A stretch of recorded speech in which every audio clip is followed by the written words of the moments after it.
যে রমজানকে আমাদের জন্য সুসংবাদ এবং সতর্ককারী হিসেবে প্রেরণ করা হয়েছিল। যেমন রমজান আমাদের জন্য বরকত, রহমত, নাজাতের ছিল, তেমনি রাসূলুল্লাহ সাল্লাল্লাহু আলাইহি ওয়াসাল্লামের একটি বদদুয়াও রয়েছে যে মান আদরাকা রমাদান ফালাম ইউগফার লাহু, যেই ব্যক্তি রমজান মাস পেল কিন্তু তার পাপ মাফ করা হয়নি, ফাদাখালান নার, এই ব্যক্তি জাহান্নামে যাবে। আর এই দোয়ার পেছনে রাসূল সাল্লাল্লাহু আলাইহি সাল্লাম আমিন বলেছেন, যে হাদিস আপনারা বারংবার শুনেছেন। তা রমজান শুধু সুসংবাদ বয়ে আনেনি, বরং একটা সতর্ক বার্তা এখানে রাখা হয়েছে যে যারা রমজানকে কদর করেনি তারা লাঞ্ছিত হবে। তো কারা সৌভাগ্যবান, কারা তার পাপকে মাফ করাতে পারলো, এটা আমরা প্রত্যেকে যার যার খবর জানি। তবে আমরা আল্লাহর কাছে দোয়া করি যাদেরকে ক্ষমা করা হয়েছে আল্লাহ যেন আমাদেরকে তাদের অন্তর্ভুক্ত করেন, আমিন। রমজানের এই খুতবাতে এসে অনেকগুলো বিষয় আমাদের সামনে এসে দাঁড়িয়েছে। যেমন রমজান থাকতেই আমাদেরকে যেই জিনিসগুলো গুরুত্বের সাথে নেইনি সেগুলোর প্রতি গুরুত্ব আরোপ করা, এবং এই চলমান সময়গুলো, আমরা আছি রমজানের শেষ দশক, এই শেষ দশকের মাহাত্ম্য সম্পর্কে সব থেকে গুরুত্বপূর্ণ বিষয় যেটা রাসূলুল্লাহ সাল্লাল্লাহু আলাইহি ওয়াসাল্লাম করেছেন এবং গুরুত্ব দিয়েছেন, এই 10 রাত্রের মধ্যে রয়েছে কদর, এবং এরপরেই আসবে ফিতরা, তারপর ঈদের মাসলা মাসাইল, সেটা হয়তো আগামী নেটের মাধ্যমে জেনে নেবেন অথবা আগামী খুতবায় হয়তো পাবেন, সম্ভাবনা আছে। তো আমরা কয়েকটি বিষয় নিয়ে সেখানে আলোচনা করব। আজকের খুতবার মূল বিষয় যেটা থাকবে সেটা হচ্ছে আল্লাহ সুবহানাহু ওয়া তাআলার নীতিতে আমরা দেখেছি, বা আপনি যদি লক্ষ্য করেন সূক্ষ্মভাবে তাহলে দেখতে পাবেন আল্লাহ বেশ কিছু বিষয়ে সবার শেষের জিনিসটাকে প্রাধান্য দিয়েছেন। মানে আল্লাহর কাছে সর্বশেষ জিনিসটা হচ্ছে মূল্যবান বা গুরুত্বপূর্ণ, বা এটা হচ্ছে জান্নাত এবং জাহান্নামের মাপকাঠি। যেমন আল্লাহ সুবহানাহু ওয়া তাআলার নীতিতে যেই জিনিসগুলোকে শেষে প্রাধান্য দেওয়া হয়েছে তার মধ্যে আল্লাহর সৃষ্টির মাঝে আদম আলাইহিস সালাম থেকে নিয়ে সর্বশেষ যে উম্মাহ পৃথিবীতে রয়েছে, উম্মতে মুহাম্মাদি, আল্লাহ সুবহানাহু ওয়া তাআলা এটা সিরিয়াল করেছেন। যেমন সর্বশেষ নবী মুহাম্মদুর রাসূলুল্লাহ সাল্লাল্লাহু আলাইহি ওয়াসাল্লামকে করেছেন এবং তাকে শ্রেষ্ঠ বলেছেন। তার মানে শেষের নবী সবচেয়ে শ্রেষ্ঠ। কিতাবের ক্ষেত্রে আল্লাহ সুবহানাহু ওয়া তাআলা আসমানি বহু কিতাব নাজিল করেছেন, কিন্তু শ্রেষ্ঠ বলেছেন যেটা সর্বশেষ নাজিল করা হয়েছে সেটা হচ্ছে কোরআনুল কারীম। তো আল্লাহর সৃষ্টির মাঝে আল্লাহ এই ব্যতিক্রম রেখেছেন। উপরন্তু আল্লাহ সুবহানাহু ওয়া তাআলা আমাদেরকে ক্ষমা করার ক্ষেত্রে ঠিক এই শেষ অবস্থাটাকে আমাদের জন্য চূড়ান্ত করেছেন, যে একজন ব্যক্তির বিচার হবে তার সারা জীবনের আমলের বটে। বলা তো হয়েছে যে তার সারা জীবন সে কি করেছে সেটার হিসাব তার কাছ থেকে নেওয়া হবে, কিন্তু তার চূড়ান্ত ফয়সালাটা সে জান্নাতি না জাহান্নামী এটাকে নির্ণয় করার জন্য আল্লাহ তার জীবনের, তার দেহের সাথে লেগে থাকা প্রাণ বের হওয়ার যে পূর্ব মুহূর্তটা আছে, এই পূর্ব মুহূর্তটাকে আল্লাহ প্রাধান্য দিয়েছে। তার মানে একজন ব্যক্তি 60 বছর সময় পাবে, এই 60 বছরের তার প্রথম দিনটি তার বিচারের জন্য আল্লাহ গ্রহণ করেননি, বরং তার জীবনের শেষ দিনটাকে আল্লাহ বিচারের জন্য গ্রহণ করেছেন। আর এই মর্মে স্পষ্ট হাদিস রয়েছে, রাসূলুল্লাহ সাল্লাল্লাহু আলাইহি সাল্লাম বলেছেন যে মান আখিরু কালামিহি ইনদাল মাউত লা ইলাহা ইল্লাল্লাহ দাখালাল জান্নাহ, যার শেষ বাক্য এটা হবে অন্তত যে লা ইলাহা ইল্লাল্লাহ, আল্লাহ ছাড়া সত্য কোনো ইলাহা নাই। সে ইহুদি হোক, খ্রিস্টান হোক, হিন্দু হোক, বৌদ্ধ হোক, অথবা মুশরিক হোক বা মুনাফিক হোক, পাপী যে কোনো মুসলিম ব্যক্তি হোক, যার শেষ বাক্য এটা হবে সাক্ষী যে সে বলতে পারবে আল্লাহ ছাড়া সত্য কোনো ইলাহা নাই, এটা মেনে নিলেই তার অতীতের সমস্ত হিসাব নিকাশ সব ক্লিয়ার হয়ে যাবে। সে এই একটা কথার উপরে ভিত্তি করে সে জান্নাত পেয়ে যাবে। এমন এই অবস্থানটা খুবই গুরুত্বপূর্ণ। যারা শেষ বয়সে পৌঁছে গেছি তাদের জন্য অত্যন্ত গুরুত্বপূর্ণ, কারণ যৌবনকালে অনেক সময় মানুষ পাপ করে, তার চাহিদা, শাহওয়াত সবকিছু জেগে থাকে, শক্তি সামর্থ্য থাকে, তখন সে আল্লাহর পথে ফিরে খুব কম, কিন্তু শেষ বয়সে এসে ফিরে, তাহলে এটাকেও আপনি আল্লাহর পক্ষ থেকে একটা সুবর্ণ সুযোগ বা গোল্ডেন চান্স হিসেবে নিতে পারেন, যে আপনাদের প্রতি যারা বয়স হয়ে গেছে আল্লাহর বিশেষ এক অনুগ্রহ। যে কারণ পাপের অবস্থায় যেই সময় মানুষগুলো পাপ করে ওই সময় তো অনেকে মরে যায়, কিন্তু আমি আর আপনি বেঁচে আছি। আল্লাহ এমন একটা বয়সে উপনীত করে দিয়েছেন যে এখন আর পাপের চাহিদা নাই, এখন অনুতপ্ততা, এখন আল্লাহর কাছে ঝুঁকে গেছেন, দাড়ি রেখে দিয়েছেন, হারাম ছেড়ে দিয়েছেন, এখন ইবাদতেই বেশি সময় কাটাতে পারতেছেন, তাহলে ভাবতে হবে এটা আপনার জীবনের সবচেয়ে বড় অনুগ্রহ আল্লাহর।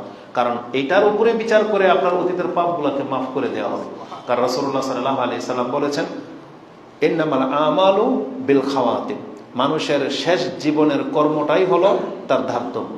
তার মানে আমাদের সবারই শেষ মুহূর্ত চলতেছে, এটা শুধু বয়সের শেষ বোঝায় নাই, মানে মৃত্যুটা যেই মুহূর্তে হবে, যেমন আজকে আলহামদুলিল্লাহ এটা একবারে এখন বলতে পারি, এখানে যারা উপস্থিত আছেন একটু আগে আপনার চরিত্র, আপনার অবস্থা কেমন ছিল মরেননি, কিন্তু এখন যেখানে আছি আমরা, এখন যদি মরে যাই ইনশাআল্লাহুল আজিজ, এটা আমরা কোরআন এবং সুন্নাহর ভিত্তিতে আল্লাহর কাছে এটা প্রত্যাশা করতে পারি, আল্লাহ আমাদের প্রত্যেককে ক্ষমা করে দেবেন ইনশাআল্লাহ। কারণ এটা হচ্ছে আমাদের জীবনের শেষ মুহূর্ত চলতেছে এখন যদি মরে যাই, তাহলে আমরা এখন মুসলিম অবস্থায় আল্লাহর ঘরে তার গোলামি করার জন্য এখানে বসেছি। এখন আমাদের পাপের চাহিদা নেই, এখন আমরা আল্লাহ সুবহানাহু ওয়া তাআলার ইবাদতের মধ্যে শামিল। আর রাসূলুল্লাহ সাল্লাল্লাহু আলাইহি ওয়াসাল্লাম বলেছেন, ইউবাসু কুল্লু আবদিন আলা মা মাতা আলাইহি, একজন ব্যক্তিকে হাসরের মাঠে ওই রূপ নিয়ে ওই অবস্থার উপরে দাঁড় করানো হবে যে অবস্থায় তার মৃত্যু হয়েছে। তার মানে এখন আমরা মুসলিম অবস্থায় আছি, এখন আমরা আল্লাহ সুবহানাহু ওয়া তাআলার ইবাদতের অবস্থায় আছি। তো এটা হলো আমাদের জীবনের সুবর্ণ সুযোগ।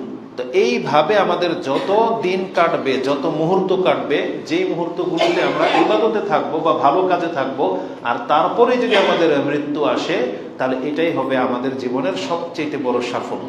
এই জন্য আমরা সবসময় আল্লাহর কাছে খাতেমা বিল খায়র, মানে জীবনের শেষটা কল্যাণ কামনা করব, যে আল্লাহ আমার জীবনের শেষটা যেন কল্যাণকর হয়, সেটা যেন লাঞ্ছিত না হয়, সেটা যেন মানুষের উপরে বোঝা না হয়, সেটা যেন পাপের জুলুমের অবস্থায় না হয়। কারণ জীবনের শেষটা অত্যন্ত গুরুত্বপূর্ণ। তেমনি আপনি লক্ষ্য করলে দেখতে পাবেন দোয়ার ক্ষেত্রে আল্লাহ সুবহানাহু ওয়া তাআলা দিনের শেষ প্রান্ত, মানে রাতের শেষ অংশকে আল্লাহ সুবহানাহু ওয়া তাআলা সম্মানিত করেছেন। কারণ রাতের 1/3 বাকি থাকতে আল্লাহ তার বান্দাদের নৈকট্য দেন, মানে আল্লাহ নৈকট্য হাসিল করার জন্য সেই মুহূর্তটাকে আল্লাহ বেছে নিয়েছেন, যেটাকে আমরা সাহারির ওয়াক্ত বলি। এই ওয়াক্তটা হচ্ছে দিনের সবচেয়ে গুরুত্বপূর্ণ ওয়াক্ত। ওই সময় আল্লাহ সুবহানাহু ওয়া তাআলা প্রথম আকাশে আসেন এবং তার বান্দাদেরকে ডাকেন, মাইয়াস্তাগফিরুনি ফাআগফির লাহু, কে আছো আমার কাছে ক্ষমা চাইবে, আমি তোমাকে ক্ষমা করে দেব। তাহলে এটা হচ্ছে জীবনের শেষ মুহূর্ত এবং জীবনের শেষ সময়। তার মানে প্রত্যেকটা জিনিসের শেষ অবস্থাটাকে আল্লাহ সুবহানাহু ওয়া তাআলা সম্মানিত এবং গুরুত্বের সাথে নিতে বলেছেন। এই এত লম্বা চড়া কথা কেন বললাম? কারণ রমজান পুরো 1 মাস আমাদেরকে দেওয়া হয়েছে, আর আল্লাহ সুবহানাহু ওয়া তাআলাও ঠিক এই একই নীতি রমজান মাসের ক্ষেত্রেও রেখেছেন, যে শেষ দশককে আল্লাহ সুবহানাহু ওয়া তাআলা বাকি 20 দিনের চেয়ে বেশি সম্মানিত করেছেন। এবং এমন একটা রাত রয়েছে যে রাতের মধ্যে অসংখ্য কল্যাণ, সেই রাতটাও আল্লাহ সুবহানাহু ওয়া তাআলা রমজানের শেষ দশকেই রেখেছেন, প্রথম দশকে রাখেননি। মুহাম্মদ রাসূলুল্লাহ সাল্লাল্লাহু আলাইহি ওয়াসাল্লাম তাকে কদর সম্পর্কে জানানো তো হয়েছে, কিন্তু এটা বলা হয়নি সেটা কোন রাত্রে। তখন তিনি প্রথম বছর প্রথম 10 দিন ইতিকাফে ছিলেন, তখন তাকে জানানো হলো আপনি যেটা খুঁজছেন আমামাক, সেটা সামনে আছে, এই 10 রাত্রে নাই। তিনি আরো 10 রাত জাগলেন, তাকে বলা হলো না, আপনি যেটা খুঁজতেছেন এটা শেষ দশকে আছে।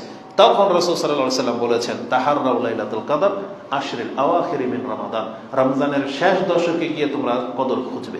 তার মানে আল্লাহ সুবহানাহু ওয়া তাআলা এই মূল্যবান জিনিসটাকে রমজানের শেষে রেখেছেন, এটা অত্যন্ত গুরুত্বপূর্ণ। এই জন্য আমরা বলতে পারি যার শেষ ভালো তার সব ভালো। আমরা যদি এখন আমরা আমাদেরকে এবং আপনাদেরকে তিরস্কার করি, এতে কোনো ফায়দা হবে না। কারণ যা চলে যাওয়ার চলে গেছে, এই 24 দিন আমরা কি কি পার করেছি সেটা সে জানে এবং তার রব জানে।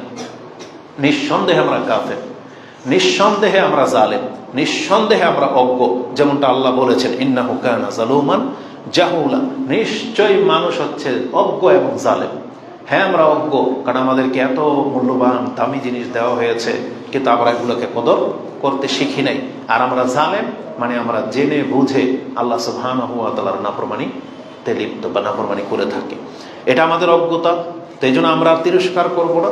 তবে আমাদের হাতে আরো 6টা দিন বা 5টা দিন বাকি আছে। কেন বললাম?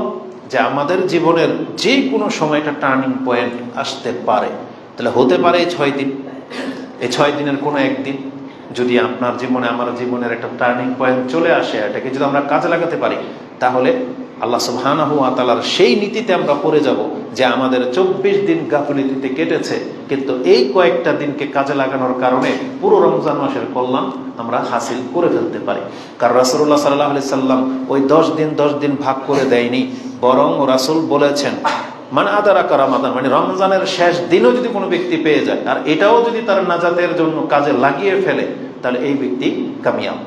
কিন্তু এই রমজান চলে যাওয়ার পরে সে আফসোস করে আর কোনো কাজ হবে না।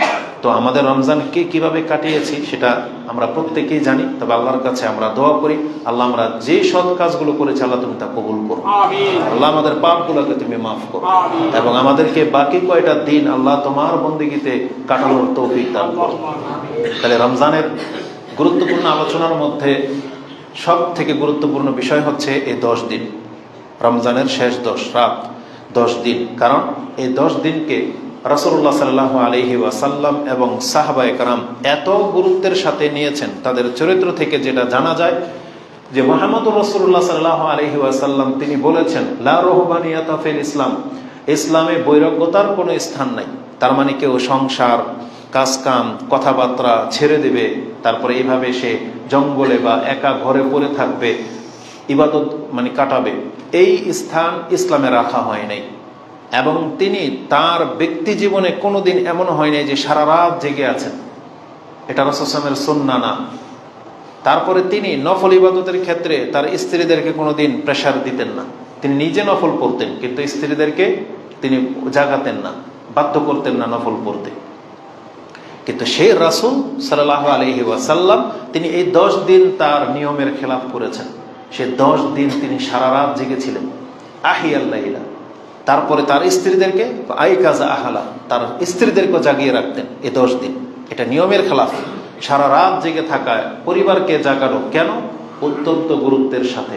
যখনই 10 রাত চলে আসতো, সাদ্দাল মেইজান, তিনি কাপড়কে বেঁধে নিতেন, মানে শক্ত করে ইবাদতে। যেই মুহাম্মদ সাল্লাল্লাহু আলাইহি ওয়াসাল্লাম তিনি তার ব্যক্তি জীবন ইযা কানা মিনাল লাইল ইযা কামা মিনাল লাইল, আয়েশা রাদিয়াল্লাহু তাআলা বলতেছেন তিনি জীবনের কোনো এক রাতে, মানে রাতে যখনই তিনি দাঁড়ান, তাতাফাত্তারা কাদামাহু, তার পা ফুলে বালিশের মতো ফুলে যেত, পানি জমে যেত। তিনি রমজান ছাড়াই এইভাবে কাটাতেন রাত। আর কদর রাত কি করতেন তাহলে?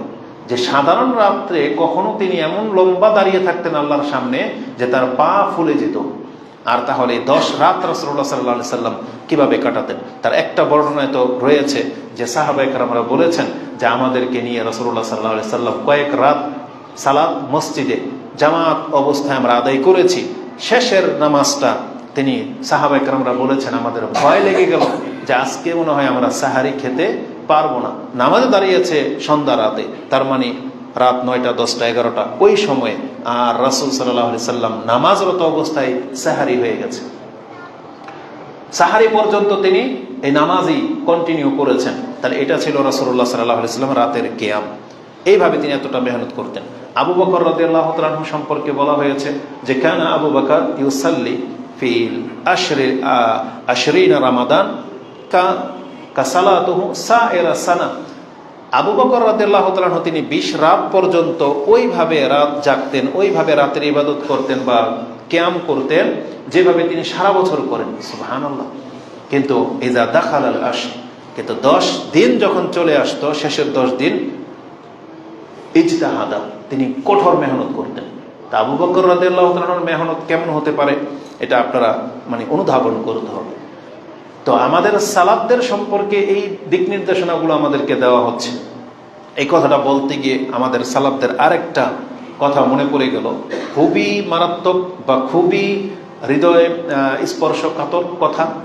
আমাদের একজন সালাফ বলেছেন, কানা সালাফ, মানে আমাদের সৎ লোকেরা, পূর্বের সৎ লোকেরা, ইয়াহযারুনা ফালাতাতিল লিসান বিগাইরি সাওমিহিম, আমাদের সালাফগণ সৎ লোকেরা তাদের জবানকে হেফাজত করতেন, যদিও তারা সিয়াম অবস্থায় নেই, সর্ব অবস্থায়, মানে সিয়াম রাখা অবস্থায় না, সাধারণ অবস্থাতেই ইয়াহযারুনা ফালাতাতিল লিসান, তারা তাদের জবানের আলফাল ব্যবহার থেকে বিরত থাকতেন।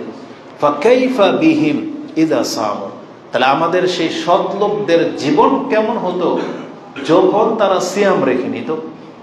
তার মানে যেই ব্যক্তিটা সিয়াম ছাড়াই অকথ্য ভাষা ব্যবহার করে না, সিয়াম ছাড়াই জবানকে আলফাল কাজে ব্যবহার করে না, গীবত তো দূরের কথা, তার জবান দিয়ে ঠাট্টা মস্কারি টিটকারি গান বাজনা এগুলো তাদের জবান দিয়ে বের হতো না, তারা এগুলো থেকে বেঁচে থাকতেন, অথচ তিনি সিয়াম অবস্থায় নাই। তো বলতেছে যে তিনি আশ্চর্য হয়ে বলতেছেন যার চরিত্র এমন, তো কাইফা বিহিম ইজা সামু, তাহলে এই লোকটা যদি সিয়াম রেখে নিত তখন তিনি কি করতেন, কি উত্তম চরিত্র হয়ে যেত তার। কিন্তু আমরা এটা কি কোনোদিন ফিল করেছি? আমরা ফিল করিনি, কারণ আমরা সিয়াম রেখেও ওই বদমেজাজি আমাদের দ্বারা হয়ে যায় যেটা সাধারণ অবস্থায় আমরা করে থাকি। তার মানে এগুলো আমাদের রক্তের সাথে মিশে গেছে, আমাদের রিজিকের সাথে মিশে গেছে যে আমি আল্লাহর নাফরমানি করব। এই কথাটা বলতে গেলে ওই আয়াতটা প্রায় আমার মাথায় চলে আসে। আল্লাহ কাফেরদের সম্পর্কে বলেছিল সূরা ওয়াকিয়া, হ্যাঁ সম্ভবত সূরা ওয়াকিয়ার মধ্যে আছে। আল্লাহ বলছেন যে ওয়াতাজআলুনা রিজকাকুম আন্নাকুম তুকাজ্জিবুন, তোমরা আল্লাহর কথাকে মিথ্যা বানাইবা, এটাকে তোমরা রিজিক হিসেবে নিয়ে নিছো। মানে রিজিক বুঝেন তো, সবকিছু লিখিত না? রিজিক মানে কি? জন্ম থেকে মৃত্যু পর্যন্ত যা কিছু আপনার সাথে ঘটবে এটা লিখিত। তা আল্লাহ কাফেরদেরকে বলতেছে তো তোমরা এটাকে রিজিক হিসেবে নিছো যে ঈমান আনবাই না। মানে একটা আমাদের বলিনোর সময় তুই কি এটা কি মানে বাচ্চাদের কোনো সব বলি, মানে তোর কি এটাই তোর মানে চূড়ান্ত ইচ্ছা, তুই এটাই করবি বা এমনই থাকবি, তুই ভালো হবি না? তা আল্লাহ ঠিক এইভাবে বলেছেন। আমাদেরও বহু মুসলিম আছে, আমরা কথা তো শুনতেছি কোরআন সুন্নাহ, কিন্তু কেন যেন চরিত্রকে চেঞ্জ করার কোনো চিন্তাই আমরা নেই না। ওই যাদেরকে আমরা ঠকাচ্ছি, মিথ্যা বলতেছি তো বলতেছি, চুরি করতেছি তো করতেছি, সুদ খাচ্ছি তো খাচ্ছি, মানে কেন যে আমাদের মধ্যে পরিবর্তনটাই আসতেছে না, এটা মানে খুব আশ্চর্যজনক। কেন যেন মনে হচ্ছে ওই আয়াতি যে আফা ওয়াতাজআলুনা রিজকাকুম আন্নাকুম তুকাজ্জিবুন, যে তোমরা এটাকে রিজিক হিসাবে নিয়েছো, যে তোমরা মিথ্যাই প্রতিপন্ন করবে পরকালকে, আল্লাহকে, বিচারকে। মানে এটা রিজিক হিসাবে আমরা নিয়েছি যে আমরা বাঙালি জাতি দুর্নীতিবাজ, মানে এটা আমাদের রিজিক, এটা আমাদের চরিত্র, এটা আমার মানে ক্রেডিট, মানে এটা আমাদের মানে গুণ, বাঙালির গুণ এটা, মানে মানুষের এটা থাকতে হয় না। যেন আমরা মাঝে মাঝে খুঁজি, বিভিন্ন জায়গার বিভিন্ন খাদ্য পাওয়া যায়, টাঙ্গাইলের এটা, কুমিল্লার এটা, ওই বগুড়ার এটা, আমি মাঝে মাঝে খুঁজি নারায়ণগঞ্জের কি আছে, কিছুই নেই। তো এই জন্য আপনাদেরকে তেমন কিছু খাওয়াইতে পারি না, কারণ নারায়ণগঞ্জে কিছুই নেই উল্লেখযোগ্য। তো ঠিক বাঙালিদের মধ্যে ওই যে ওইরকম কি আছে উল্লেখযোগ্য, কি যদি আপনি খোঁজেন, যেমন আমাদের সাবেক মানে যিনি প্রধান ছিলেন ডক্টর ইউনূস, উনি একটা কথা দেখছি নাকি এটা এডিট করা নাকি কোনো কাটছাট, বলতেছে যে বাঙালি একটা জায়গাতে 1 নম্বরে পৌঁছেছে, বলছে একটা জায়গাতে বাঙালি প্রথম একবারে 1 নম্বরে পৌঁছেছে, সেটা কি বলছে? দুর্নীতি। বুঝলেন তো কথাটা তো বাস্তব। মানে মিথ্যার ক্ষেত্রে বাঙালি, চুরি চামারির ক্ষেত্রে বাঙালি, ওই নোংরামি করার ক্ষেত্রে বাঙালি, যত রকমের নোংরামি আছে, একবার ঘর থেকে নিয়ে রাজপথ পর্যন্ত আপনি দেখেন সব জায়গায় নোংরামি। ও যেমন থুথা করে ঘরের ভিতরে, ও থুথা করবে রাস্তাঘাটে, কোথায় ফেলতে হবে, আদব কি, কিভাবে এটাকে মেনটেন করতে হয়, কোনো ধার ধারণা। একবার এটা আমাদের ভিতরগত কথা বললাম আপনাকে। বাঙালি জাতিটাই যেন কেমন নোংরা, মানে ও পবিত্রতা সৌন্দর্যতা মনে হয় শিখেই নাই। তো না হলে কেন আমরা এত লাঞ্ছিত জাতি, যেখানে আমাদের কিতাব বলতেছে যে রাস্তা থেকে একটা কষ্টদায়ক বস্তু তুলে ফেলে দিলে এটা তার আমলনামার মধ্যে সাদাকা লিখে দেওয়া হবে, এটা জ্ঞান দেওয়া হয়েছে। তখন মনে হয় আসলে আল্লাহ সুবহানাহু ওয়া তাআলা এই জ্ঞান এই জাতিকে কেন দিল? কারণ এই জাতির মধ্যে এই ত্রুটিটা আছে। কারণ যেখানে যে ভুলটা ছিল মানুষের, ওটারও প্রেক্ষিতেই কিন্তু ইসলাম নাজিল হয়েছে। আজকে মুসলিম জাতির মধ্যে নোংরামি আছে বিধায় আল্লাহ প্রথম পবিত্রতা দিয়ে শুরু করেছেন, রাস্তাঘাট পরিষ্কার করতে বলেছেন, জামা কাপড় পরিষ্কার করতে বলেছেন, কারণ এদের মধ্যে নোংরামিটা আছে। কিন্তু যারা শুধরেছেন তো শুধরে নিছেন, আর বাকিরা এইভাবেই জীবন পালন করতেছেন। না, এমনটা কেন হবে? মানুষকে তো উন্নত হইতে হয়, চিন্তার মধ্যে উন্নত লাগবে, কিন্তু আমাদের মধ্যে সেগুলো আসতেছে না। না, এটা হওয়ার না। আমাদেরকে পরিবর্তনের চিন্তা নিয়ে আসতে হবে, আমাদেরকে আল্লাহ সুবহানাহু ওয়া তাআলার দিকে ফিরে আসতে হবে। আল্লাহ সুবহানাহু ওয়া তাআলা বলেছেন ফাফিরু ইলাল্লাহ, তোমরা আল্লাহর দিকে ফিরো। আর আপনারা জেনে নেন পৃথিবীর বয়স যে শেষ হয়ে যাচ্ছে, আর আল্লাহ সুবহানাহু ওয়া তাআলার এটা একটা কৌশল যে আল্লাহ সুবহানাহু ওয়া তাআলা বলেছেন আমি প্রত্যেকটা জনপদকে কিয়ামতের আগে ধরব, প্রত্যেকটা জনপদকে। বেশি দিন শান্তি টিকে থাকবে না। আজকে আরবদের গালফের এই জীবন, উন্নত জীবন দেখে আমরা ধোঁকা খেয়ে যাই। তারা পেট্রোলের উপরে পুরাটা মানে মানে জীবনটাকে গড়ে নিয়েছে। কিন্তু দেখেন এই যে যদি এই যুদ্ধ লেগে যায় বা কিছু একটা হয়, এগুলো সব তছনছ হয়ে যাবে। এই সমস্ত ভোগবিলাসী জীবন তছনছ হয়ে যাবে, তখন আর হায় আফসোস করে কোনো কাজে হবে না। তবে এটা আল্লাহর ওয়াদা যে আল্লাহ ধরবে, প্রত্যেকটা মুসলিম রাষ্ট্রকেও ধরবে। তারপরে গিয়ে একটা সময় গিয়ে আল্লাহ সুবহানাহু ওয়া তাআলা পৃথিবীকে হালাক করে দেবেন। তার মানে আমাদের যে আরাম আয়েশ বা আমরা যেই উন্নত চিন্তা নিয়ে বাঁচি যে আমি খায়াসাতের মধ্যে ডুবে থাকবো, সেই সময় হয়তো আমরা আর পাবো না। এটা হচ্ছে আমাদের মতো স্বপ্নের মতো। যেমন আমরা একটা স্বপ্ন দেখতেছি, বিশেষ করে আমি যে প্রয়োজনে একটা গাড়ি কিনবো বা লাগবে, স্বপ্ন দেখি প্রতিনিয়তই, কিন্তু যখন দেখি তেলই নেই, বলছে তেলই বিলে বন্ধ হয়ে যাবে, তখন আমাদের আর গাড়ি কিনা কোনোদিন হবে না। তা আমাদের মুসলিমরা যারা জীবনটাকে একবারে পানির সাথে ভাসিয়ে দিয়েছেন, আপনি জেনে নেন আমাদের এই স্বপ্ন স্বপ্নই থেকে যাবে। এইটা দুনিয়াকে আপনি জান্নাত আর বানাইতে পারবেন না। এই জন্য আমাদেরকে যেই জান্নাত আল্লাহ প্রস্তুত করে রেখেছেন, আমাদেরকে সেটাকে গুরুত্ব দিতে হবে। এই জন্য রাসূলুল্লাহ সাল্লাল্লাহু আলাইহি সাল্লাম বলেছেন, এটা হচ্ছে সবচেয়ে দামি যেটা আল্লাহ আমাদের জন্য রিজার্ভ করে রেখেছেন। রাসূল বলেছেন, মান খাফা আদলাজা ওমান আদলাজা বালাগাল মানজিলা আলা ইন্না সিলাতাল্লাহি গালিয়াতুন আলা ইন্না সিলাতাল্লাহিল জান্নাহ। তোমরা জেনে রাখো, যেই ব্যক্তি ভয় পায় সেই প্রস্তুতি নেয়, আর যেই ব্যক্তি প্রস্তুতি নিতে পারবে সে তার গন্তব্যে পৌঁছে যাবে। তোমরা কি জানো আল্লাহর কাছে যে দামি একটা সম্পদ আছে, সেই দামি সম্পদটা হচ্ছে আল জান্নাত। জান্নাতকে আমাদেরকে সবচেয়ে বেশি গুরুত্ব দিতে বলা হয়েছে। এই জন্য দুনিয়ার জীবনটাতে আমরা নিজেদেরকে অনেকভাবে ডুবিয়ে ফেলেছি, এখান থেকে লাগামকে টেনে ধরতে হবে। তাহলে আমাদের হাতে আর মাত্র কয়েকটা দিন সময় আছে। এই 10 রাত্রর ইবাদত নিয়ে কথা বলতে আর নতুন কোনো কিছু বলার নাই, কারণ নতুন কোনো ওহী গতকালকে রাতে নাজিল হয় নাই। যা ওহী নাজিল হয়ে যাওয়া হয়ে গেছে 1400 বছর আগেই। এই জন্য ওই কথাগুলোই শুধু আপনার মাথায় স্মরণ করিয়ে দেওয়া, জাগিয়ে দেওয়া, এই জন্য এই খুতবার ব্যবস্থা। এই জন্য নতুন করে এই 10 রাত্রে নিয়ে আর কোনো কথা বলার তেমন কিছু নাই। তবে এতটুকু স্মরণ করিয়ে দিই, এই 10 রাত্রের মধ্যে আল্লাহ সুবহানাহু ওয়া তাআলা একটা রাত রেখেছেন, সেটা হচ্ছে লাইলাতুল কদর, যেটা জীবনের সব থেকে মূল্যবান একটা রাত। এই রাতকে আমাদেরকে মূল্যবান করতে হবে, মানে মূল্যায়ন করতে হবে। রাসূলুল্লাহ সাল্লাল্লাহু আলাইহি ওয়াসাল্লাম এই রাত সম্পর্কে আমাদেরকে জানিয়েছেন। আল্লাহ কোরআনে এই রাত সম্পর্কে একটা সূরা রেখেছেন, যেটা আপনারা জানেন, সূরা আল কদর, যেটা আম্পারাতে রয়েছে 97 নম্বর সূরা। এবং এই কদর সম্পর্কে সূরা দুখানেও আল্লাহ কয়েকটা আয়াত সেখানে নাজিল করেছেন। এই কদরের বৈশিষ্ট্যটা তুলে ধরতে চেয়েছেন আল্লাহ সুবহানাহু ওয়া তাআলা। তার মধ্যে যেটা সব থেকে গুরুত্বপূর্ণ কথা আল্লাহ বলেছেন, সেটা হচ্ছে লাইলাতুল কদর খায়রুম মিন আলফি শাহর। এটা হচ্ছে মর্যাদার দিক থেকে কেউ যদি কম্পেয়ার করতে চায়, তাহলে তাকে 1000 মাসকে যোগ করতে হবে। তার মানে আমরা যদি মাস 30 দিনে ধরে নেই, তাহলে 30,000 রাত। একজন ব্যক্তি 30,000 রাত জেগে যে ইবাদত করে যে নেকিটা জমা করবে, আল্লাহ বলেছেন কোন ব্যক্তি যদি কদরের রাত্রের ইবাদতে যোগ্য হয়ে যায়, তৌফিক পেয়ে যায়, তাহলে এই এক রাত্রের ইবাদতে তার আমল নামায় যা জমবে, তা 30,000 রাতের ইবাদত দিয়েও সেটা পুরো হবে না।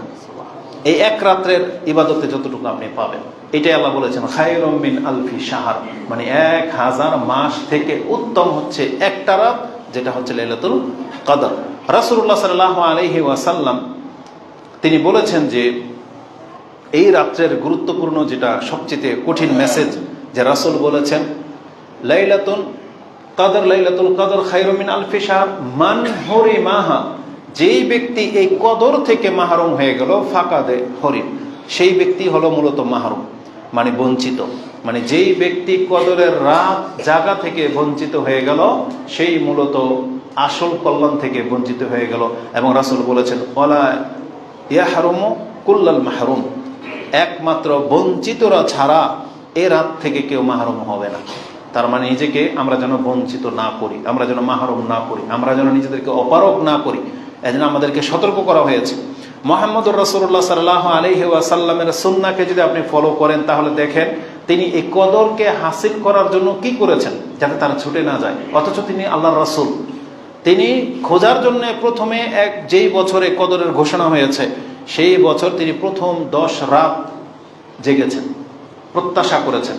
তাকে জানানো হয়েছে না আরো সামনে, তিনি আবার 20 রাত জাগলেন, তাও বলা হয়েছে যে সামনে চূড়ান্ত তাকে জানিয়ে দেওয়া হয়েছে। তার মানে মূলত এটা তার উম্মতের জন্য সহজ করা হয়েছে, যে আপনার উম্মাহ পুরা 1 মাস রাত জেগে থাকতে পারবে না। যেটা রাসূল করেছিলেন, আল্লাহ চাইলে তাকে নাও জানাইতে পারতেন যে রমজান মাসে কদর হবে, যথেষ্ট ছিল। কিন্তু রাসূলুল্লাহ সাল্লাল্লাহু আলাইহি সাল্লামকে সর্বশেষ জানানো হয়েছে যে কদর মূলত শেষ 10 রাত্রে রয়েছে।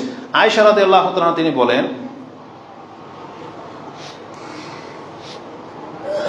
ওটা একটু আয়েশা রাদিয়াল্লাহু তাআলা তিনি বলেন,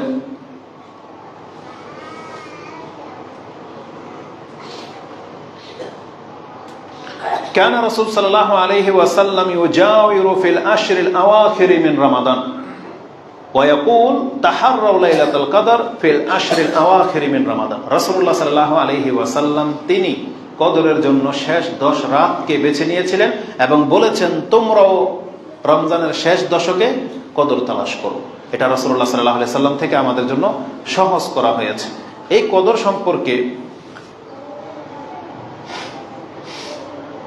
সম্পর্কে কি একটা কথা বলতে গিয়ে যেন ছুটে গেল।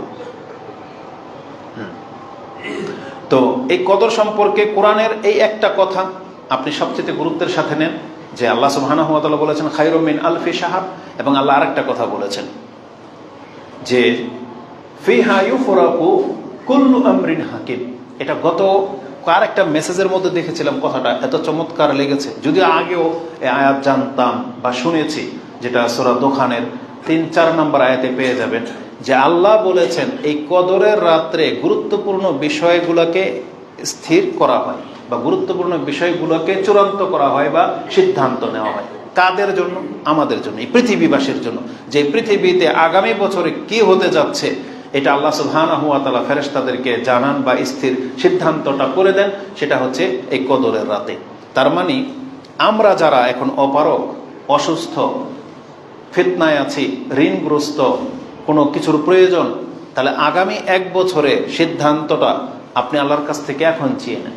তার মানে এখনই আপনি নিজেকে যোগ্য করে নেন যাতে ওই সিদ্ধান্তটা আল্লাহ সুবহানাহু ওয়া তাআলার পক্ষ থেকে সঠিক মানে ভালো করা হয় আপনার জন্য। আল্লাহ সুবহানাহু ওয়া তাআলার সবটাই সঠিক, সবটাই আমাদের জন্য ভালো, কিন্তু কিছু কিছু বিষয়কে আল্লাহ সুবহানাহু ওয়া তাআলা হ্যাঙ্গিং করে রেখেছে যে আমার কোনো বান্দা এটা আমার কাছে চাইলে পাবে, নাহলে চাইলে পাবে না, চাইলে তাকে দেওয়া হবে, নাহলে তাকে দেওয়া হবে না। যার ফলেই তো দোয়ার ব্যবস্থা করা হয়েছে। কারণ রাসূলুল্লাহ সাল্লাল্লাহু আলাইহি সাল্লাম বলেছেন তাকদীরকে যদি কোনো কিছু পরিবর্তন করতে পারে তাহলে সেটা কি?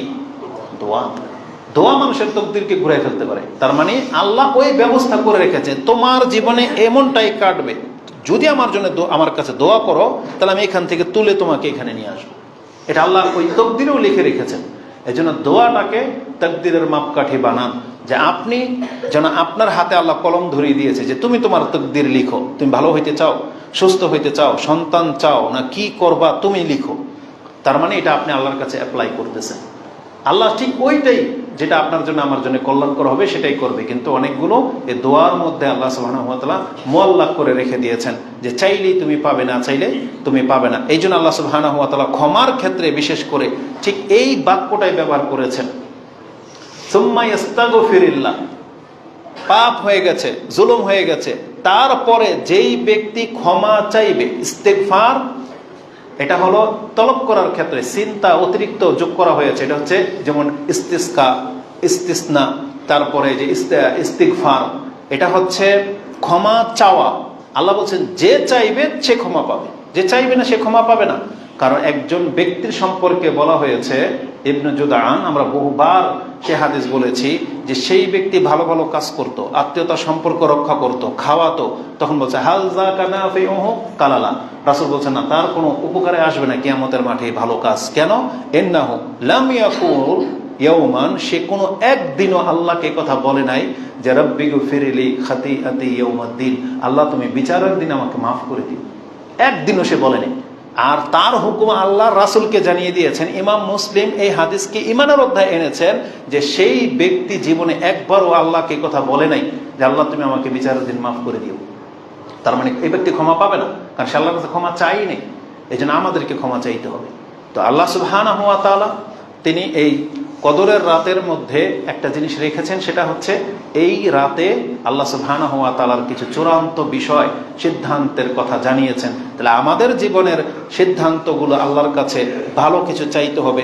যেমন আয়েশা রাদিয়াল্লাহু তাআলা আনহাকে রাসূলুল্লাহ সাল্লাল্লাহু আলাইহি ওয়াসাল্লাম একটা দোয়া শিখিয়ে দিয়েছিলেন যে তুমি বলো আল্লাহুম্মা ইন্নী আসআলুকাল জান্নাহ ওয়া মা কাররাবা ইলাইহা মিন কাউলিন ওয়া আমাল। এটা লম্বা একটা দোয়া আছে, তার শেষ বাক্যটা হচ্ছে আনতাজআলা কুল্লা কাদাইন কাদাইতাহু লি খায়রা। আল্লাহ, আমি তোমার কাছে চাচ্ছি তুমি আমার তাকদীরের যত ফয়সালা করেছো আল্লাহ, ওগুলোর মধ্য থেকে আমি শুধু কল্যাণকরটাই চাচ্ছি। মানে আমার তাকদীরের যত ফয়সালা আল্লাহ তুমি করেছো তার মধ্যে তুমি শুধু খালি আমার জন্য যেটা কল্যাণ সেটাকে বহাল রাখো, বাকিগুলো আল্লাহ তুমি ডিলিট করে দাও। কত চমৎকার এভাবে আমাদেরকে শিক্ষা দেওয়া হয়েছে। তো এই কদরের রাত হচ্ছে জীবনকে, ভাগ্যকে পরিবর্তনের রাত, ক্ষমার রাত, যেহেতু তাকে ক্ষমার ব্যাপারটাই সবচেয়ে বেশি প্রাধান্য দেওয়া হয়েছে। আর আয়েশা রাদিয়াল্লাহু তাআলা তিনিও বলেছেন, যদি ইযা আদরাকা আইয়ু লাইলাতিন লাইলাতুল কদর মা আকুলু ফি, আমি যদি টের পেয়ে যাই যেটা কদর রাত চলতেছে, তাহলে এই সময় আমি আল্লাহর কাছে কি চাইবো? তখন বলেছিলেন তুমি বলো আল্লাহুম্মা ইন্নাকা আফুন তুহিব্বুল আফওয়া ফাআফু আননি। আল্লাহ, তুমি ছেড়ে দেওয়াটাকে পছন্দ করো, তুমি আমাকে ছেড়ে দাও। নিশ্চয়ই তুমি হচ্ছ ছেড়ে দিয়েই থাকো, মানে তুমি ক্ষমা, এখানে শুধু ক্ষমা না, এটা আফু এমন একটা শব্দ। একটা হলো যে আমরা অনেকভাবে উদাহরণ দিয়ে বলেছিলাম, যেমন কোন একটা বাচ্চা আপনার গাছ থেকে ফল নিচ্ছে, চুরি করতেছে, আপনি জানালা দিয়ে দেখছেন, এক হয় গিয়ে এখন ওকে আপনি ধরেন বা ধমক দেন, কিন্তু কিছুই বললেন না, বলছে এই টেনে নিলি কেন? ও বলছে যে ভুলে গেছে, যে আরামি না। ওকে তো ক্ষমা তো করলেন, কিন্তু আফু হয়নি। আফুটা কি? মানে আপনি দেখেছেন একটা ফল ছিঁড়তেছে, আপনি ভাবলেন যদি ওকে যদি এখন গিয়ে ধরি ও ভয় পাবে বা লজ্জা পাবে, থাক একটা ফল নিয়ে চলে যাক। তাহলে এটা হচ্ছে আফু, মানে দেখেও না দেখার মতো করে ওকে ছেড়ে দেওয়া। তা আপনি আমি যেন আল্লাহকে এটাই বলতেছি কিয়ামতের মাঠে, আল্লাহ তুমি তো সব দেখেছো, কিন্তু আজকে আমার সাথে ওই আচরণটা করো যে ইন্নাকা আফুন তুহিব্বুল আফওয়া ফাআফু আননি, যে আল্লাহ যেন তুমি আমাকে দেখো নাই, যে যাকে বলা হয়েছে যে এ তোমরা জান্নাতে চলে যাও, এখন আমিও যাচ্ছি, আল্লাহ দেখছে, কিন্তু আল্লাহ আমাকে যেন না আটকায়, যে ঠিক আছে ও যাক। এটা হচ্ছে আফু। তা আল্লাহর কাছে আমাদেরকে ওইভাবে ক্ষমা চাইতে হবে, আল্লাহ যেন আমাদেরকে ক্ষমা করে দেন। তাহলে কদরের রাত্রের ইবাদতের মধ্যে সব থেকে গুরুত্বপূর্ণ ইবাদত হচ্ছে রাত জেগে, পুরো রাত জেগে আল্লাহ সুবহানাহু ওয়া তাআলার বন্দেগীতে কাটানো, জিকির আজকার, কোরআন তেলাওয়াত এবং যতদূর সম্ভব কিয়ামে দাঁড়িয়ে থাকা, মানে আল্লাহর সামনে দাঁড়িয়ে থাকা সালাতরত অবস্থায়। এটা হচ্ছে সবচেয়ে গুরুত্বপূর্ণ ব্যাপার। কদর হাসিল করার ক্ষেত্রে রাসূল সাল্লাল্লাহু আলাইহি ওয়াসাল্লামের আদর্শ কি? তিনি এই শুধুমাত্র কদরকে হাসিল করার জন্যই কিন্তু ইতিকাফে বসেছেন। এই ইতিকাফ যেটা হচ্ছে সংসার ত্যাগ হওয়া, দুনিয়া কথাবার্তা সবকিছু ছেড়ে দেওয়া, শুধুমাত্র কদর হাসিল করার জন্য, এটাই আমরা বর্ণনাতে পাচ্ছি। অতএব আল্লাহ সুবহানাহু ওয়া তাআলার কাছে আমরা দোয়া করি, যাদের তাকদীরে কদর নসিব হবে, আল্লাহ তুমি আমাদেরকে তাদের অন্তর্ভুক্ত করো। আল্লাহুম্মা ওয়াফিকনা লাইলাতুল কদর ওয়া খায়রাহা, আল্লাহ তুমি আমাদেরকে কদরের কল্যাণ হাসিল হওয়ার তৌফিক দান করো। আমিন। কদর সম্পর্কে সবচেয়ে গুরুত্বপূর্ণ বা সতর্ক বাণী যেটা আপনাদেরকে বলে দেব, সেটা হচ্ছে কোনো একটা রাতকে প্রাধান্য না দেওয়া। আমাদের বক্তব্য যারা দেখেন তারা তো বহু গ্রুপের, তবে এরা অনেক সময় ধোঁকা খেয়ে যায়। মহিলাগুলো এই যে যারা বিভিন্ন মাযহাবের, এরা ধোঁকা খেয়ে যায়, কারণ এরা এদের আলেমদের কথাকে রং চং এমনভাবে দেখতে পায় বা এমনভাবে তারা মিশে গেছে বা তাদের প্রচারগুলো ছোটবেলা থেকে শুনে আসতেছে, বিদায় তারা এখন আমাদের কথাগুলোকে ওইভাবে সাদরে গ্রহণ করতে পারে না। তবে এই ব্যক্তির আপনাদেরকে বলবো, যারা মাত্র একটা রাতকে প্রাধান্য দেন, আপনার বিবেক এটা কেন আপনাকে সাহায্য করতেছে না? যে যার মাধ্যমে সংবাদ আসলো যে কদর কোন রাত্রে হবে, আপনি 27 রাতকে স্থির করে নিলেন, যেই ব্যক্তির মাধ্যমে, যেই সংবাদ বাহকের মাধ্যমে, যেই সত্যবাদীর মাধ্যমে, মানে মুহাম্মদ রাসূলুল্লাহ সাল্লাল্লাহু আলাইহি সাল্লাম, তিনি কি ওই এক রাত্রি জেগেছেন? এটা আপনাকে আপনার বিবেক একটু জিজ্ঞেস করে, যে মুহাম্মদ রাসূলুল্লাহ সাল্লাল্লাহু আলাইহি সাল্লামকে আপনাকে ডাইরেক্ট বলছে যে তুমি এক রাত্রি জাগো, অথচ রাসূলুল্লাহ সাল্লাল্লাহু আলাইহি সাল্লাম বলেছেন তাহাররাও লাইলাতুল কদর আশরিল আওয়াখির মিন রমাদান। চাইলে আপনি মিন উইত্রিন, মানে বেজরকে যোগ করতে পারেন, তার মানে 10 রাত না হয়ে 5 রাত, এতটুকু আপনি নিতে পারেন, কিন্তু এর বেশি আর সতর্কতা আপনি অবলম্বন করা উচিত, কারণ এটা খুব সেন্সিটিভ ব্যাপার। আসলে আমাদের সালাফদের অবস্থাটা কি বলে দিই, মানে এই কথাটা আমাকে এতটা টাচ করেছে। মানে আপনাকে আমি বুঝাইতে পারবো না ভাষাটা কি। আপনার আমার জীবন একবারে তছনছ হয়ে যাক 10 দিন, অনেক কষ্ট হবে জেগে থাকতে, কিন্তু এই কথাটাকে মূল্যায়ন করতে পারলে আমার মনে হয় কদর আমাদের মিস হবে না। আব্দুল ইবনে মাসউদ রাদিয়াল্লাহু তাআলা তারা কতটা বিজ্ঞ আপনি মনে করেন? তখন তো রাসূলুল্লাহ সাল্লাল্লাহু আলাইহি ওয়াসাল্লাম পৃথিবীতে নাই, ইন্তেকাল হয়ে গেছে। আবু বকর রাদিয়াল্লাহু তাআলা ইন্তেকাল হয়ে গেছে, ওমর রাদিয়াল্লাহু তাআলা ইন্তেকাল হয়ে গেছে। ওই সময়গুলোর কথা আব্দুল ইবনে মাসউদ রাদিয়াল্লাহু তাআলাকে জিজ্ঞাসা করা হয়েছে কদর সম্পর্কে। তখন আব্দুল ইবনে মাসউদ রাদিয়াল্লাহু তাআলা তিনি কি বলেছেন জানেন? বলেছিল, মান কামা সানাতা আসাবা লাইলাতুল কদর। যেই ব্যক্তির স্বভাব হলো সারা বছর তাহাজ্জুদ পড়ে, এই ব্যক্তি কদর পেয়ে যাবে। বুঝেন কথা? যেই ব্যক্তি সারা বছর রাত জাগে, সেই ব্যক্তি কদর পেয়ে যাবে। এটা ইমাম মুসলিম কোট করেছেন, যেটা হচ্ছে 1670 পেয়ে যাবে। তিনি এইভাবে কথা বলার মানিটা কি? তিনি তো হিটলারি করেন নাই, যেটা আমাদের হুজুরগুলা হিটলারি করতেছে, যে এক রাত্রেই এই কদর, সেটা 27 রাত। কারণ উবাই ইবনে কাব সম্ভবত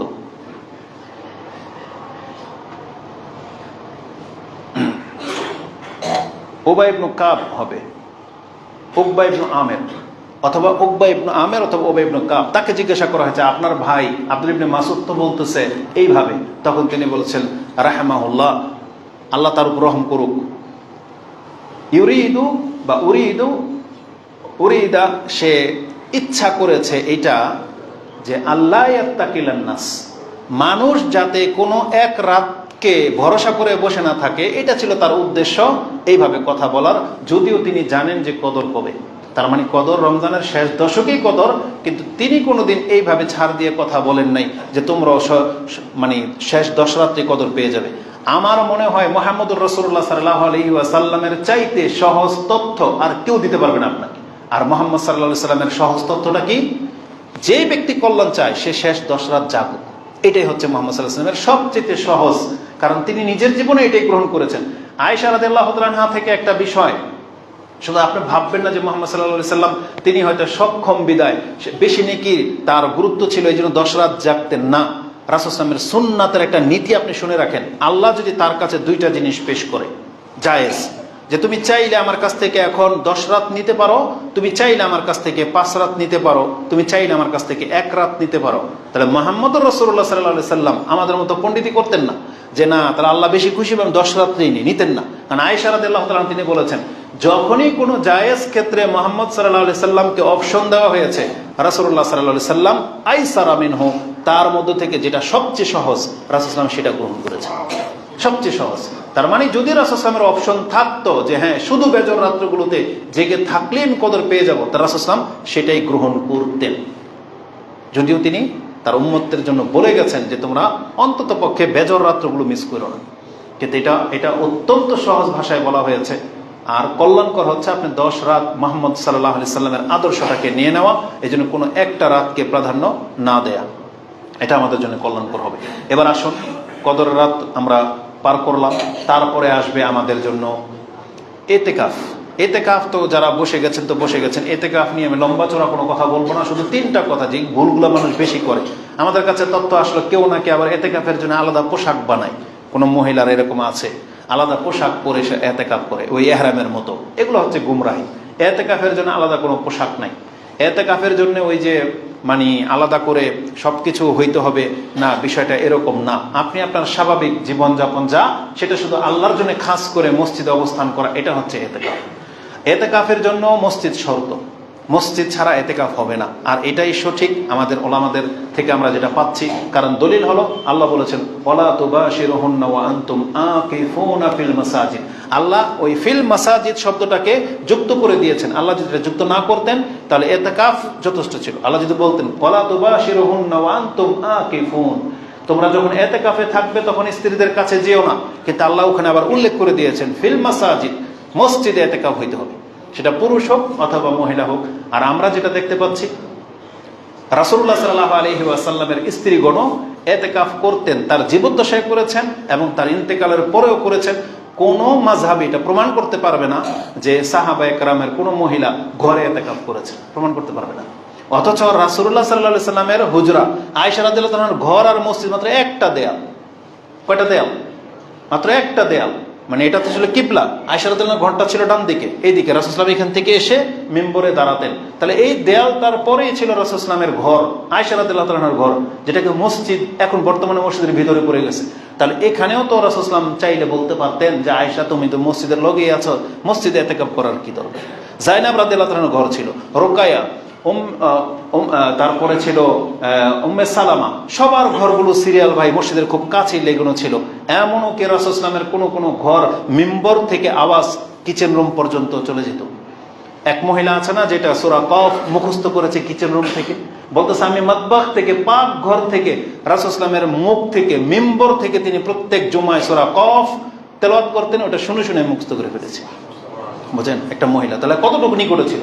তাহলে রাসূল কি তাদেরকে বলেছেন তোমরা ঘরে ইতিকাফ করো?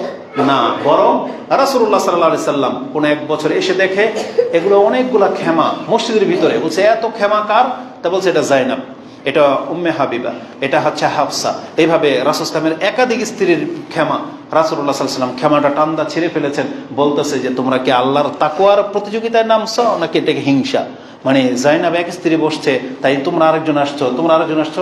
ওই বছর রাসূলুল্লাহ সাল্লাল্লাহু আলাইহি ওয়াসাল্লাম রমজানে ইতিকাফই করেন নাই, পরবর্তীতে তিনি এটাকে কাজা করেছেন। তাহলে সবগুলো বর্ণনার মধ্যেই স্পষ্ট থাকা সত্ত্বেও আবার মহিলারা কিভাবে ঘরের ভিতরে আলাদা কামরা বানিয়ে ইতিকাফ করে, না, এই মাসলা ভুল। সঠিকটা আমাদের সালাফরা যেটা বলতেছেন সেটা মেনে নেন, মসজিদ ছাড়া ইতিকাফ হয় না। তৃতীয় বিষয় হচ্ছে ইতিকাফ সম্পর্কে, ইতিকাফের জন্য 10 দিন শর্ত না, এই জন্য যারা ইতিকাফ 10 দিন পারবেন না বিদায় করতেছেন না, অথচ আপনার কাছে 2-3 দিন হলে পারতেন, আপনি জেনে নেন মাসলা স্পষ্ট, আপনি 1 দিনের জন্য হলেও ইতিকাফ করতে পারেন। ইসলামে আপনার জন্য উন্মুক্ত রাখা হয়েছে। কারণ ওমর রাদিয়াল্লাহু তাআলা আনহু জাহেলিয়াতের যুগে ইতিকাফ করার 1 দিনের 1 রাত্রে ইতিকাফের নিয়ত করেছিল হারামে। ইসলাম পাওয়ার পরে তিনি রাসূল সাল্লাল্লাহু আলাইহি ওয়াসাল্লামকে কথা বলেছেন যে আমার তো 1 রাত্রের একটা মান্যত ছিল ইতিকাফের, তখন রাসূল বলছেন তুমি এটা পুরা করো। তো এটা মানে নিয়মে আছে যে আপনি চাইলে 1 রাত 1 দিন যে কোনো সময় আপনি ইতিকাফ মসজিদে করতে পারেন। তবে ইতিকাফে বসে আপনি যে কাজগুলো করতে পারবেন না, যে ভুলটা অধিকাংশ যুবকরা এবং আপনারা করতেছেন, সেটা হচ্ছে এই মোবাইল, এই ডিভাইস, এটা আপনার সাথে নিয়ে আসাটা উচিত হয়নি। বরং কালকে ইন্ডিয়া থেকে এক ভাই আমাকে একটা মেসেজ পাঠাইছে, এক মসজিদে একজন মুরব্বী সে ইতিকাফ করেছে। তাহলে এটা হচ্ছে সমাজের হীনতা, কারণ একটা মানুষ একা এই 10 দিন মসজিদে থাকা, এটা নিশ্চয়ই তার জন্য অনেক প্যারা। সে এরকম অ্যান্ড্রয়েড সেট একটা এনেছে, তো বলতেছে সে ওই ইতিকাফে বসে ফেসবুকের যত খবর সে সব দেখে। বুঝছেন, বসে বসে ইতিকাফ করতেছে, সব দেখে। এইভাবে তো ইতিকাফ হবে না। আমাদের ওই ভাই এখানে আসছে কিনা জানি না, সে মাইন্ডে নেবেন না। আমাদের আরেক ভাই কালকে আমাদের সাথে দেখা করতে গিয়েছিল, তো উনি বলতেছে যে শেখ আমি তো ইতিকাফে বসেছি, তারপরে সে আমার ওখানে গেছে আর কি, জমি সংক্রান্ত একটা বিষয়। তুমি বললো যে আমার একটা কাজে বেরোইছি, সাথে এখানে আসছি। তার মধ্যে আপনি ইতিকাফে আছেন, যে ইতিকাফের ক্ষেত্রে বলা হয়েছে যে জানাজার নামাজও সে যাবে না, এতটা গুরুত্বপূর্ণ। রাসূলুল্লাহ সাল্লাল্লাহু আলাইহি ওয়াসাল্লাম আয়েশা রাদিয়াল্লাহু তাআলা আনহাকে অসুস্থ অবস্থায় ইতিকাফে আছেন, তাও গিয়ে জিজ্ঞেস করেন নাই যে তোমার শরীর ভালো হয়েছে কি হয়নি, বলছে হাত দিয়েও দেখে না। ইতিকাফ অবস্থায় থাকলে রাসূল সাল্লাল্লাহু আলাইহি ওয়াসাল্লাম শুধু প্রয়োজনটা সেরে আবার মসজিদে ঢুকে যেতেন, মানে কাজায়ে হাজত যেটা। আর আপনি আপনার জীবনের ব্যস্ততা সবই ইতিকাফ অবস্থায় চলবে, ওই কোম্পানির হিসাব কিতাব সব ইতিকাফ অবস্থায় চলবে না, এইটা ইতিকাফ আপনি বোঝেন নাই। ইতিকাফ মানে কি, আপনি এই যেই মুহূর্তগুলো ইতিকাফে বসছেন, মানে আপনি আল্লাহর সাথে এই ওয়াদা করে আসছেন যে আজকে থেকে এই সময়টুকু বা এই দিনগুলো শুধু আপনার সাথে সম্পর্ক, আমি দুনিয়াকে পেছনে ফেলে রেখে আসছি। এটা হলো ইতিকাফ, যেটা মানুষে বোঝে না। না, এটা হওয়ার না। তাহলে ইতিকাফ আপনি চাইলে 1-2 দিনও করতে পারেন, যেহেতু সময় আরো আছে। কেউ চাইলে মসজিদে ইতিকাফ করতে পারেন, আল্লাহ তৌফিক দান করুন। তারপরে সর্বশেষ বিষয় হচ্ছে যাকাতুল ফিতর। যাকাতুল ফিতর নিয়ে অনেক কথা, অনেক আলোচনা, এত সারা জীবনকে এগুলো নিয়ে আলোচনা করতে হয়। জীবনে একবার একটা শিক্ষা নিলে হয় না। রাসূলুল্লাহ সাল্লাল্লাহু আলাইহি ওয়াসাল্লাম ফিতরাকে ফরজ করেছেন। এই পুরো ফিতরা সম্পর্কে মাত্র 2টা হাদিস থেকে আপনাকে 5টা পয়েন্ট বলবো। আমার মনে হয় এর বাইরে আর ফিতরা সম্পর্কে তেমন কিছু জানার প্রয়োজন নাই। কি সে হাদিস 2টা? রাসূলুল্লাহ সাল্লাল্লাহু আলাইহি ওয়াসাল্লাম থেকে ইবনে ওমর তিনি বর্ণনা করেন, ভাষাগুলো শুনেন। প্রথম বাক্য, ফারাদা রাসূলুল্লাহ সাল্লাল্লাহু আলাইহি ওয়াসাল্লাম যাকাতাল ফিতর ও ফি রিওয়ায়াতিন সাদাকাতু রমাদান ও ফি রিওয়ায়াতিন সাদাকাতু রমাদান সাদাকাতুল ফিতর। 3-4টা শব্দ আসছে, যাকাতুল ফিতর, যাকাতুর রমাদান, সাদাকাতুল ফিতর, সাদাকাতুর রমাদান। এই 4টা শব্দ আপনি কোরআনে মানে হাদিসে পাবেন, এটা হচ্ছে ফিতরা সংক্রান্ত। কি ফারাদা, রাসূল ফরজ করেছেন কার উপরে? বলা হয়েছে সাআম মিন তামরিন, কি দিয়ে? এক সা খেজুর, আও শাইরিন ইলা আখির, এভাবে খাদ্যের নাম এসেছে। তারপরে বলা হয়েছে আলান নাস, প্রত্যেক মানুষ, এখানে মানুষ শব্দটা আসছে মূলত হচ্ছে মুসলিম, লিকুল্লি মুসলিমিন, আল্লাহর রাসূল প্রত্যেকটা মুসলিমের উপরে সাদাকাতুল ফিতর ফরজ করেছেন। আলাল কাবীরে ওয়াস সাগীরে ওয়া যাকারে ওয়াল উনসা ওয়াল আবদি ওয়াল হুর, এইভাবে বর্ণনা আসছে প্রত্যেক মুসলিমের উপরে ফরজ। মানে কি বলছে? বড় হোক ছোট হোক, স্বাধীন হোক গোলাম হোক, পুরুষ হোক মহিলা হোক, সবার উপরে ফিতরা ফরজ, মানে দিতেই হবে আপনাকে। ফিতরার সাথে আমাদের মাযহাবী বড় বড় সার্টিফিকেটদারীদের আকল নিয়ে আমাদের মাঝে মাঝে চিন্তা হয় যে এরা এত বিদ্যা বুদ্ধিওয়ালা, এরা কি করে এই নিসাবের সাথে আবার তুলনা করে। যাকাতের সাথে ফিতরার কোনো সম্পর্ক নেই। যাকাতের সম্পর্ক নিসাবের সাথে, ফিতরার সম্পর্ক হচ্ছে আত্মার সাথে। মানে আপনার দেহে প্রাণ আছে, আপনার উপরে ফিতরা ফরজ। মানে আপনি জীবিত, এখনো শ্বাস প্রশ্বাস চলতেছে, শরীর না চলুক, আপনি বেডে শুয়ে আছেন, আপনি মায়ের পেটে আছেন। ওসমান রাদিয়াল্লাহু তাআলা মায়ের পেটের সন্তানের জন্য ফিতরা দিয়ে দিতেন। তার মানে যেই দেহের মধ্যে প্রাণ আছে এটাই তার নিসাব হয়ে যাওয়া। প্রাণওয়ালা প্রত্যেকটা ব্যক্তির উপরে ফিতরা ফরজ। কতগুলো মানে গালি, মানে যেহেতু আমাদেরকে সংযত বলা হয়েছে সিয়াম অবস্থায়, কতগুলো বাতিলপন্থী আছে, আবার নিজেদেরকে আহলে হাদিসও বলে, আবার বিভিন্ন ওই দলের নামগুলো নিলাম না, তারা ওই মাথা মোটা কতগুলো মুফতি আছে কমেন্ট করে যে এই নির্বোধ, এটাই বুঝে না, সবার উপরে ফিতরা ফরজ হলে ফিতরা খাবে কে? বুঝেন, এই ভাষাগুলো বলতেছে। আর ও তো আমাকে জিজ্ঞেস করে কেন? ভাষাটা কার? বলেছে তো রাসূলুল্লাহ সাল্লাল্লাহু আলাইহি সাল্লাম, যে ফারাদা রাসূলুল্লাহ সাল্লাল্লাহু আলাইহি সাল্লাম, সাহাবী বলতেছে যে রাসূল ফরজ করেছেন, ওর উপরে ফিতরা ফরজ। এটা কি সঠিক মাসলা নাকি ভুল?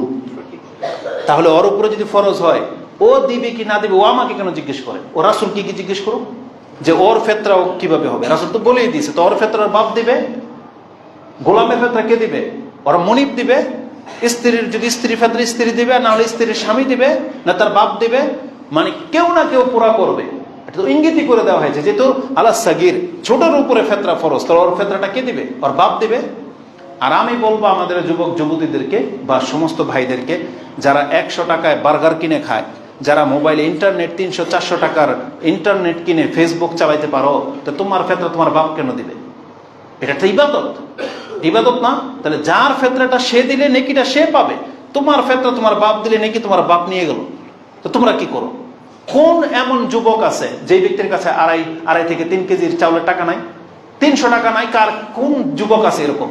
তাহলে কেন তারা এগুলো বোঝে না? কারণ ইবাদতের প্রতি কেন আমাদের অন্তর ঝোঁকে না? প্রত্যেকটা মহিলার উচিত নিজের ফিতরা নিজে দেয়া, প্রত্যেকটা যুবক যুবতীর উচিত নিজের টাকায় নিজের ফিতরা দেয়া, কারণ এটা সে নেকিটা পেয়ে যাবে। এটা তো ফরজ একটা ইবাদত। আর কত চমৎকার রাসূলুল্লাহ সাল্লাল্লাহু আলাইহি সাল্লাম বলেছেন, তুহরাতুল লিসাইম মিনাল লাগwi ওয়ার রাফাস, একজন সায়েম ব্যক্তি সিয়াম থাকা অবস্থায় যে লাগু, অনর্থক নিরর্থক ফাহিশা কাজগুলো করে ফেলেছে, কথাগুলো বলে ফেলেছে, এই মাত্র 3 কেজি চাউলে আল্লাহ তার 1 মাসের সিয়ামকে পবিত্র করে দেবে। এটা কত বড় ব্যাপার! সংখ্যা কম, 3 কেজি চাউল মাত্র, কিন্তু এটার মানটা কত, যে আপনার আমার ত্রুটিগুলাকে আল্লাহ মাফ করে দেবে। আর অত মাতুল্লিল মাসাকিন, আর এটা ঈদের নামাজের যাওয়ার আগেই মিসকিনদের ঘরে খাদ্যে পৌঁছে যাবে। এটা হচ্ছে ফিতরার হিকমা। তাহলে আমাদেরকে এই হাদিস 2টা সম্পর্কে অবগত করে দেওয়া হয়েছে। এতে 4-5টা বিষয় আছে। 1, ফিতরা প্রত্যেকের উপরে ফরজ। কে দিবে? যার নাই সে দিবে না।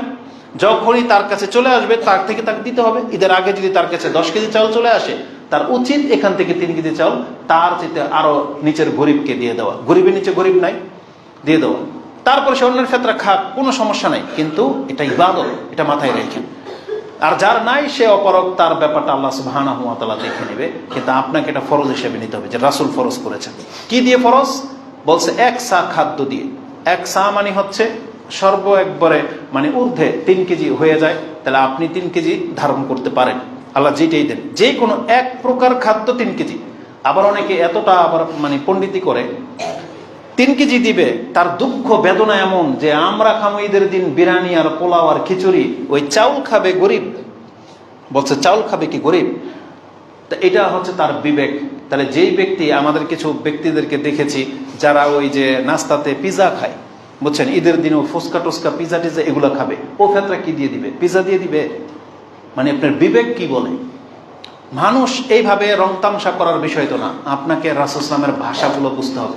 মূলত হচ্ছে যেই খাদ্যগুলো তার সময়কালের তার রাষ্ট্রের মানুষ খেত, যেগুলো রিজার্ভ করে রাখতো, মূল খাদ্য যেটাকে ধরা হয়, ওই নামগুলো শুধু হাদিসে এসেছে।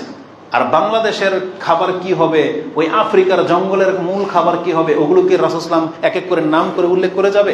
এই যে রাসূল ইসলাম বলেছেন সাআম মিন তোয়াম, খাদ্য থেকে এক সা খাদ্য, যেগুলো মানুষ আমরা খেয়ে থাকি। কি খাই আমরা? ভাত খাই, আমরা রুটি খাই। তাহলে যে যেটা খান সেটা আপনি এক সা মানে 3 কেজি আপনার পক্ষ থেকে ধার্য করবেন। ওই মিক্স করে 3 কেজি না, হাফ কেজি আউলু, হাফ কেজি পেঁয়াজ, ওই 1 কেজি ডাল, 1 কেজি চাউল, এইভাবে তো আপনাকে বলা হয়নি। আপনার দায়িত্ব, আপনি যে চাউলটা খান সেটা আপনি 3 কেজি দিয়ে দেন। উনি বিক্রি করে প্রয়োজনে আলু কিনবে না কি কিনবে, ওনার ব্যাপার। আর খাদ্য দিয়েই ফিতরা দেওয়া সুন্নাহ। টাকা দিয়ে হবে কি হবে না সেই মাসলায় আমরা যেতে চাচ্ছি না, সেটা বড়দের ব্যাপার, তারা ফতোয়া দিয়ে থাকে। আমরা জীবনে কোনোদিন টাকা দিয়ে দেইনি, প্রয়োজনও হয় নাই। যদি কোনোদিন এমন সিচুয়েশন আসে যেখানে মানুষ খাদ্য নেবে না, টাকাই লাগবে তার, সেটা আমাদের ওলামাদের ফতোয়ার উপরে ভিত্তি করে পরে সিদ্ধান্ত নেওয়া যাবে। কিন্তু বর্তমানে পরিস্থিতি এমন হয় নাই। এখন বর্তমানেও খাদ্য নেওয়ার মতো পরিস্থিতি আছে। এই জন্য রাসূলুল্লাহ সাল্লাল্লাহু আলাইহি ওয়াসাল্লামের সুন্নাহটাকে যে যতটা বেশি প্রতিষ্ঠিত করতে পারবেন, বাক্য, শব্দ, ধরন, নিয়ম, ওগুলাকে মেনে চলবেন। আমরা এই জায়গাতে এসে অনেকগুলো মাসলা আসবে, আপনাদেরকে বলে দিই। হাদিসে আছে সকাল সন্ধ্যায় সাইয়্যিদুল ইস্তিগফার করতে হয়, তাহলে আল্লাহ সুবহানাহু ওয়া তাআলা ওই রাত্রে মরে গেলে তাকে জান্নাত দিয়ে দিবে। এখন আপনি প্রশ্ন করেন যে এই সাইয়্যিদুল ইস্তিগফারকে আমি সিজদায় পড়তে পারবো না হুজুর? আপনি প্রশ্ন করলেন কেন? যেখানে যেটা আছে এটাকে ওইভাবে রাখাটাই হচ্ছে সুন্নাহ, ওইখানে রাখাটাই হচ্ছে সঠিক ইত্তেবায়ে সুন্নাহ, মানে আপনি অনুসারী। আপনি আপনার মতো করে জায়েজ তো করা হয়েছে, করেন না, কিন্তু আপনার মাথাতে সব সময় খালি অতিরিক্ত চিন্তা যে আমি এটা করতে পারবো না, এটা করলে ক্ষতি হবে, আমি এটাকে বলতেছে যে আমি 1000 বার এই সাইয়্যিদুল ইস্তিগফার করতে পারবো না। কেন আপনার এই চিন্তাগুলো আসে? বর্ণনা কি নাই? যেইভাবে যা বর্ণনা আসছে সেটা মেনে নেওয়াটাই হচ্ছে উত্তম চরিত্রের অধিকারী হওয়া। এই জন্য আকবারায় কোনো কাজ করতে যেন না। হাদিসে আছে যেটা আপনি সেটা করেন। এক সা খাদ্য দিয়ে ফেতরা দেওয়ার চেষ্টা করবেন। আমি আবারও বলি, যুবকরা আছে, নিজে যদি নেকি কামাইতে চাও তাহলে নিজের টাকা দিয়ে ফেতরা নিজেই দেওয়া উচিত। এটা সময়কাল কি? ঈদের আগে। মান আদ্দাহা ক্বাবলা সালাহ ফাকাদ, বলা হয়েছে মান আদ্দা ক্বাবলা সালাহ ফাহিয়া যাকাতুন মাকবুলাতুন, যেই ব্যক্তি নামাজের আগে ফিতরা দিবে তারটা যাকাতুল ফিতরা বলে গণ্য হবে। ওমান আদ্দাহা বাদা সালাহ ফাহিয়া সাদাকাতুম মিনাস সাদাকা, তাহলে তার এটা সাধারণ দান হিসেবে গণ্য হবে, ওটার ফিতরার নেকি হবে না। তার মানে বোঝা যাচ্ছে যে সাধারণ দানের চাইতে ফিতরার নেকি বেশি। যেমন কুরবানি, সাধারণ গোশত কাউকে খাওয়ানো, ওর চাইতে কুরবানি করে খাওয়ানো এটা বেশি নেকি। এই জন্য কুরবানির দিনের ওই একই হুকুম বলা হয়েছে। মান যাবাহা ক্বাবলা সালাহ,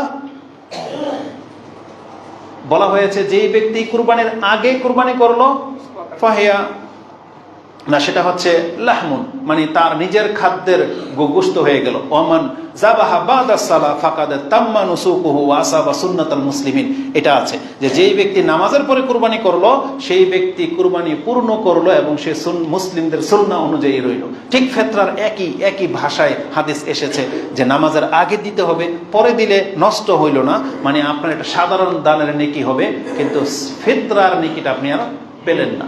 এই জন্য রমজান এই ঈদের নামাজের যাওয়ার আগেই আপনাকে পুরা করে দিতে হবে।